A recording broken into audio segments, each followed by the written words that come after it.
Praise the lord. మన ప్రభును మన రక్షకుడైన యేసుక్రీస్తు వారి ఉన్నతమైన నామంలో మీ అందరికీ మా హృదయపూర్వక వందనములు.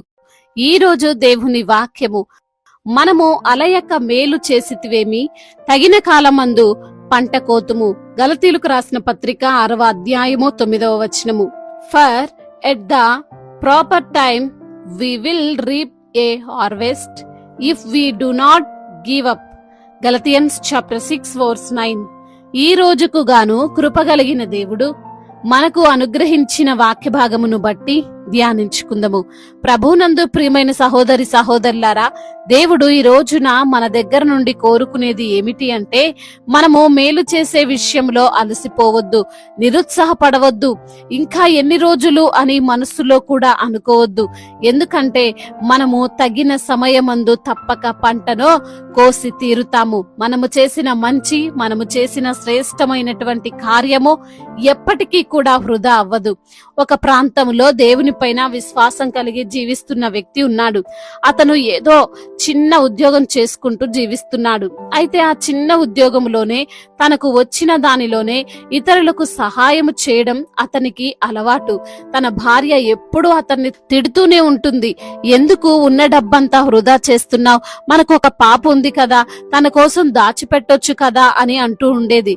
అందులోనూ ఇతను చేసేది చిన్న సహాయమే కాబట్టి ఎక్కడా కూడా గుర్తింపు కూడా లేదు, ఎవరు పట్టించుకునేవారు కాదు. అయినా వాక్యము చెప్పినట్లుగా నిన్ను వలె నీ పొరుగు వారిని ప్రేమించాలి అని అతను తాను చేసే మంచిని ఎవ్వరు చూడడం లేదు అని తీసివేయలేదు. దేవుడు చూస్తున్నాడు, అది చాలు అని సంతోషపడేవాడు. ఇలా చాలా సంవత్సరాలు గడిచిపోయాయి. ఆ పాప పెరిగి పెద్దదైంది. తాను చదవాల్సినటువంటి చదువుకు దాదాపు 50 లక్షలు కావాల్సి వస్తుంది. ఆ దేశంలో చదవాలి అంటే మన వలన కాదు అని తన యొక్క భార్య నిరుత్సాహపడింది. కానీ సహాయము అద్భుతంగా వచ్చింది. ఈ పాప మార్క్స్ ను బట్టి తనకు ఫ్రీ సీట్ ఇచ్చేశారు, స్కాలర్షిప్ కూడా ఇచ్చారు. అవును ప్రియమైన సహోదరి సహోదరులారా, మనము చేస్తున్న మంచి, మన యొక్క యథార్థత ఎవ్వరూ చూసినా చూడకపోయినా దేవుడు తప్పక చూస్తాడు అని మనం మర్చిపోవద్దు. ఆయన ప్రతిఫలము తప్పక ఇచ్చే దేవుడు, ఆయన మర్చిపోయే దేవుడు కాదు. ఈ రోజున అనేక మంది అంటుంటారు, నేను నా భర్తను లేదా నా భార్యను ఎంతగానో ప్రేమిస్తున్నాను, అయినా నన్ను ఆయన పట్టించుకోవడం లేదు, ఆమె పట్టించుకోవడం లేదు అని.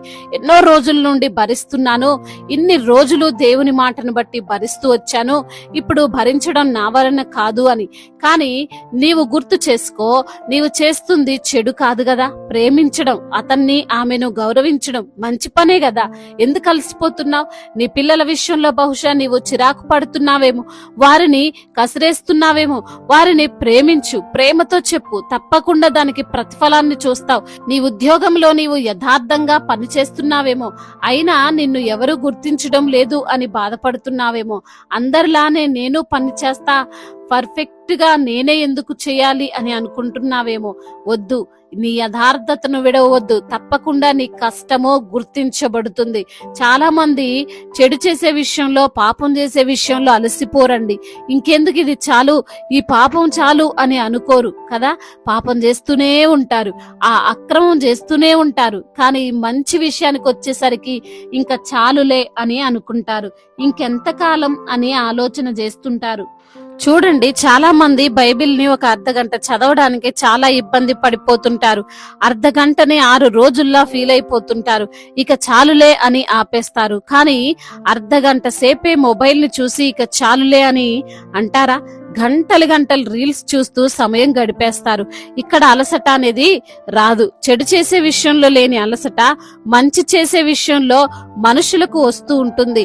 కాబట్టి అలసిపోకు, మేలు చేసే విషయంలో అస్సలు అలసిపోకు. దేవుడు తప్పకుండా ప్రతిఫలం ఇచ్చి తీరుతాడు. ఆయన తప్పకుండా నీ నీతికి, నీ యథార్థతకు, నీ పనికి, నీవు చేసిన మంచికి దేవుడే ప్రతిఫలం ఇస్తాడు. ఎప్పుడండి ఆయన ఇచ్చేది అంటే, వాక్యం సెలవిస్తుంది కదా, తగిన కాలములో, అనుకూల సమయములో ఆయన ప్రతిఫలాన్ని ఇస్తాడు. ముందు ఇవ్వడు, వెనక అనగా ఆలస్యంగా అసలు ఇవ్వడు. తగిన కాలంలో పర్ఫెక్ట్ టైంలో దేవుని యొక్క కార్యాన్ని నీవు తప్పక చూసి తీరుతావు, అందులో సందేహం లేదు. అయితే ఈ మధ్యలో నీవు చేసే మేలులో ఆగిపోవద్దు, అలసిపోవద్దు.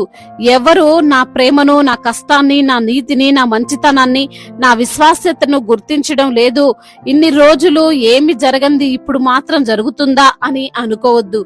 నీవు నమ్మిన దేవుడు, చూచుచున్న దేవుడు తప్పకుండా ఆయన నీకు ప్రతిఫలము ఇచ్చి తీరుతాడు. దేవుడు ఈ మాటలను దీవించి మన హృదయములో ఫలింపచేయునుగాక. వాక్య భాగమును బట్టి ప్రార్థించుకుందాము. ప్రతి ఒక్కరు కూడా ప్రార్థనలో ఏకీభవించగలరు. ప్రార్థన. మహాశక్తి సంపన్నుడైన దేవ, కృపా కనికరములు కలిగిన మా ప్రియ పరలోకపు తండ్రి, మీకు వందనాలయ, స్తోత్రాలు ప్రభా. ఉన్నవాడవు, అనువాడవు, గొప్ప దేవుడవు తండ్రి. మమ్మల్ని ఎంతగానో ప్రేమిస్తున్న దేవుడు, మా కొరకు ప్రాణం పెట్టిన దేవుడువు, మా కొరకు కలువరిశిలపై మరణించి తిరిగి లేచినటువంటి దేవుడు ప్రభా. మేలు చేయుట యందు విసుకొద్దని తండ్రి లేఖనము ద్వారా సూటిగా తేటగా మాతో మాట్లాడారు ప్రభా. అలయక మేలు చేస్తే తగిన కాలమందు తండ్రి మేము పంటను కోస్తామని, తగిన ప్రతిఫలమును మీరు మాకు అనుగ్రహిస్తారని లేఖనము ద్వారా సూటిగా తేటగా మాతో మాట్లాడారు. మమ్మల్ని ఎంతగానో బలపరిచారు, ఆదరించారు, సరిచేశారయ్యా. అందును బట్టి మీకు స్తోత్రాలు ప్రభా. ఈ రోజున ఎందరైతే బిడ్డలు మరి తండ్రి వాక్యమును విని ప్రార్థనలో ఏకీభవిస్తున్నారో ప్రతి బిడ్డను మీరు పేరు పేరున దీవించండి ప్రభా, ఆశీర్వదించండి. మీ యొక్క దీవెనలతో వారిని నింపండి నాయనా. అదే విధంగా నా తండ్రి అనారోగ్యముతో బాధపడుతూ ఈ రోజు నా మంచానికే పరిమితమైనటువంటి బిడ్డలను మీరు జ్ఞాపకం చేసుకోండి ప్రభా. అది మరణకరమైన రోగమైనప్పటికీ నా తండ్రి మీ యొక్క మాటలో శక్తి ఉంది, మీ యొక్క మాటలో స్వస్థత ఉంది. యేసు నామములోనే తండ్రి బలముంది తండ్రి. మీ నామాన్ని ఆశ్రయిస్తుండగా ప్రభా వారికి సంపూర్ణమైన ఆరోగ్యాన్ని దయచేయండి ప్రభా. మీరే వారిని స్వస్థపరచండి, మరణాన్ని జీవముగా మార్చమని బ్రతిమిలాడుకుంటున్నాం. ఆర్థిక సమస్యలను కొట్టివేయండి తండ్రి. అప్పుల భారాల నుండి విడుదల దయచేయండి అయ్యా. కుటుంబపరమైన ఇబ్బందులన్నిటి నుంచి కూడా విడుదల దయచేయండి. కుటుంబాల్లో క్షేమాన్ని దయచేయమని వేడుకుంటున్నాం తండ్రి. ఈ రోజున నా ప్రభా వివాహాల విషయంలో మీ చిత్తం ఏదో వారికి బయలుపరచండి తండ్రి. అయ్యా మీ యొక్క చిత్తములో వారి వివాహము జరుగునట్లుగా కృప చూపించమని వేడుకుంటున్నాం తండ్రి. అదే విధంగా నా ప్రభా ఈ రోజున నా ప్రభా ఉద్యోగము లేక బాధపడుతున్నారో ప్రభా వారికి తండ్రి మంచి ఉద్యోగాన్ని మీరు అనుగ్రహించమని, మరి తండ్రి ఆ ప్రమోషన్ విషయంలో, ఆ ట్రాన్స్ఫర్ విషయంలో అయ్యా మీరే వారికి సహాయమును అనుగ్రహించమని బ్రతిమిలాడుకుంటున్నాం. బిజినెస్ చేస్తున్న వారిని దీవించండి. వారు చేస్తున్న బిజినెస్ లో తండ్రి ఫలభరితముగా ఆ యొక్క బిజినెస్ ఉండునట్లుగా సహాయము దయచేయమని వేడుకుంటున్నాం తండ్రి. అదే విధంగా నా ప్రభువా అయ్యా ఈ రోజున ఎందరైతే బిడ్డలు ప్రయాణాల్లో ఉన్నారో వారి ప్రయాణం అంతటిని సుఖముగా, సౌఖ్యముగా, క్షేమకరంగా ఉండునట్లుగా కృప చూపించమని బ్రతిమిలాడుకుంటున్నాం. ఏ అపాయముని యొద్దకు రాదు, ఏ తెగులుని గుడారము సమీపించదు చేసినటువంటి వాగ్దానమును అయ్యా వారి జీవితాల్లో మీరు నెరవేరుస్తూ రమ్మని వేడుకుంటున్నాం. అదే విధంగా కోర్టు సమస్యల నుండి విడుదల దయచేయండి. భూతగాథ సమస్యలు అన్నిటి నుంచి కూడా మీరు విడుదలను అనుగ్రహించమని వేడుకుంటున్నాం. ముఖ్యంగా భార్యాభర్తల మధ్య ఉన్న విభేదాలను యేసు నామములో తొలగించండి. అన్యోన్య దాంపత్యము గల వారిగా వారు ఉండడానికి సహాయము దయచేయమని వేడుకుంటున్నాం.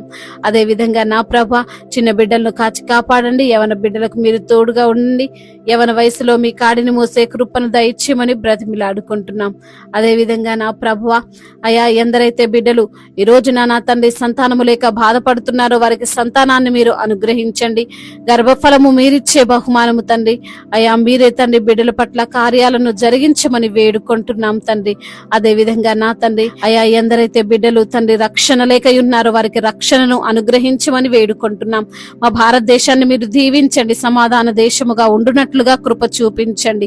అధికారులందరికీ మీరు తోడుగా ఉండండి అయ్యా. అదే విధంగా తండ్రి అయ్యా ఎందరైతే బిడ్డలు ఇతర దేశాల్లో ఉంటున్నారో ప్రభు వారిని బట్టి కూడా ప్రార్థిస్తున్నాము. వారికి కూడా క్షేమాన్ని దయచేయండి. ఒంటరిగా ఉంటుండగా తండ్రి మీ సన్నిధిని వారితో ఉంచమని వేడుకుంటున్నాం ప్రభా. అదే విధంగా నా తండ్రి అనాథలను, అభాగ్యులను ఆదుకునే దేవుడవు, విధవరాల పక్షముగా వాద్యమాడే దేవుడవు తండ్రి ప్రతి బిడ్డకు మీరే తోడై ఉండమని వేడుకుంటున్నాం. అదే విధంగా దైవజనులందరికీ మీరు తోడుగా ఉండండి ప్రభా. అయా దైవజనుల బిడ్డలను మీరు బలపరచండి అయ్యా, స్థిరపరచండి ప్రభా. మీ ఆత్మ చేత నింపండి, నడిపించండి నా ప్రభా. అయా మరి తండ్రి అపవాది వారిని ప్రలోభ పెట్టకుండా, మరి తండ్రి ఈ లోకానుసారమైనటువంటి వ్యవహారాలలో ప్రభా వారు చిక్కుకొనకుండా అయా మీ కంచెను మీ కాపుదలను ప్రతి ఒక్క దైవజనుడికి అయా తోడుగా ఉంచమని వేడుకుంటున్నాము తండ్రి. అదే విధంగా నా ప్రభా అయా ఇంకా తండ్రి చెప్పుకోలేనటువంటి బాధతో విరిగి నలిగిన హృదయముతో ఎందరైతే మీ సన్నిధిలో మొరపెడుతున్నారో వారి మొరను మీరు ఆలకించి సమాధానమును అనుగ్రహించమని మన రక్షకుడు సర్వశక్తిమంతుడైన యేసుక్రీస్తు వారి ఉన్నతమైన నామములో ఈ ప్రార్థనను అడిగి వేడుకొని పొందుకొని ఉన్నాము మా ప్రియ పరలోకపు తండ్రి. ఆమేన్. ఈ రోజు పెళ్లి రోజు మరియు పుట్టినరోజు జరుపుకున్న వారందరినీ దేవుడు దీవించి సకల మేలులతో, సకల ఆశీర్వాదములతో, కృపాక్షేమములతో, శాంతి సమాధానముతో, మెండైన దీవెనలతో దేవుడు మిమ్మల్ని నింపునుగాక. మీ యొక్క ప్రార్థన అవసరతలను మాకు తెలియజేయగలరు. మీ కొరకు మేము తప్పక ప్రార్థిస్తాము. మొదటిసారిగా మన యొక్క ఆదరణ వాక్యం చూస్తున్నట్లయితే తప్పకుండా సబ్స్క్రైబ్ చేసుకోగలరు. ఈ వాక్యం మీకు ఆశీర్వాదకరంగా ఉండినట్లయితే అనేకులకు కూడా ఈ వాక్యాన్ని పంపి మీరు కూడా దేవుని యొక్క రాజ్య సువార్తలో పాలిభాగస్తులు కావాలని దేవుని పేరిట మనవి చేసుకుంటున్నాను. May God bless you all. దేవుని మిమ్మల్ని బహుగా దీవించి విస్తరింప చేయునుగాక.